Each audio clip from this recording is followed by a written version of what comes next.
Start. आपला देश स्वतंत्र झाला त्यावेळी प्रगत राष्ट्रांमध्ये वैज्ञानिक क्रांती पूर्णत्वाला गेली होती, किंबहुना विज्ञान युगच अवतरले होते. तसेच विज्ञान तंत्रज्ञानाच्या प्रगतीमुळे अंतराळ युगाची चाहूल लागली होती.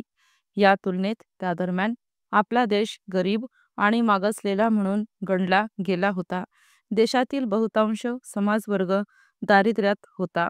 त्यावेळी यामागची कारणे शिक्षण, आरोग्य, लोकसंख्या या मुद्द्यांभोवती फिरत होती. दारिद्र्यामागचे आणखी एक प्रमुख कारण होते अनिष्ट रूढी आणि परंपरा.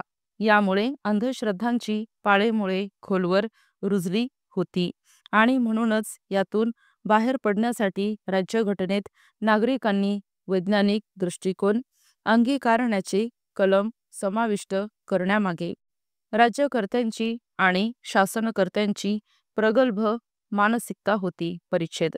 स्वतंत्र प्रजासत्ताक राज्यपद्धती अवलंबिल्यानंतर दारिद्र्यात पिचत असलेल्या सर्वसामान्य तसेच तळागाळातील जनतेला समृद्ध अवस्थेला आणणे हे एक मोठे आव्हान होते. दारिद्र्याच्या उच्चाटनासाठी शिक्षणाबरोबरच विज्ञान सर्वाभिमुख होणे किंवा समाज विज्ञानाभिमुख होणे याची पुरेपूर जाणीव देशाबद्दल आंतरिक तळमळ असणाऱ्या सर्वांना झाली होती. परिच्छेद. या जाणीवेतून विज्ञान प्रसार हा प्रमुख उद्देश समोर ठेवून 1980 पासून राष्ट्रीय विज्ञान दिन साजरा होण्यास सुरुवात झाली.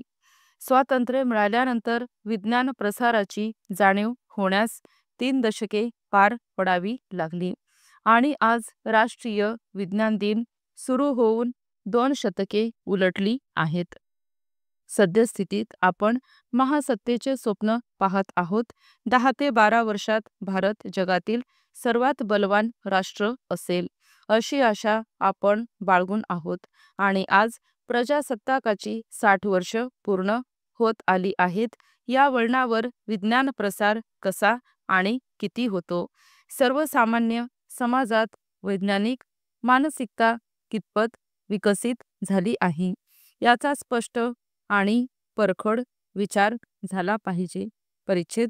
काही महिन्यांपूर्वी आपल्या देशाने चंद्रावर यान पाठवून चांद्र मोहीम यशस्वीरित्या पार पाडली. तसेच आपण आता चंद्रावर माणूस पाठवण्याची सुद्धा तयारी करत आहोत.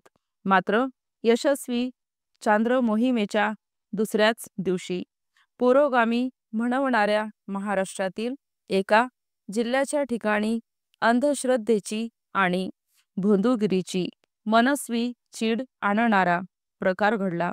एका मोकळ्या मैदानावर रुग्णांच्या अंगावर फक्त चादर फिरवून त्यांचे असाध्य रोग बरे केले जातील असे जाहीर करण्यात आले होते आणि त्यासाठी 10 ते 15 हजार रुग्ण हॉस्पिटल सोडून या मैदानावर जमले होते आणि दिवसभर अशा पद्धतीने उपचार करून घेत होते. परिच्छेद. या परस्पर विरोधी घटनावरून काय दिसते? एका घटनेनंतर निसंशय प्रगतीची झेप दिसत आहे. मात्र यातील दुसऱ्या घटनेवरून काय निष्कर्ष काढता येतील? देशाची होणारी विधायक प्रगती कुणीही नाकारू शकणार नाही, पण दुसऱ्या बाजूला अधोगतीकडे होत असलेली वाटचालही तितक्याच जोमाने सुरू आहे. स्टॉप.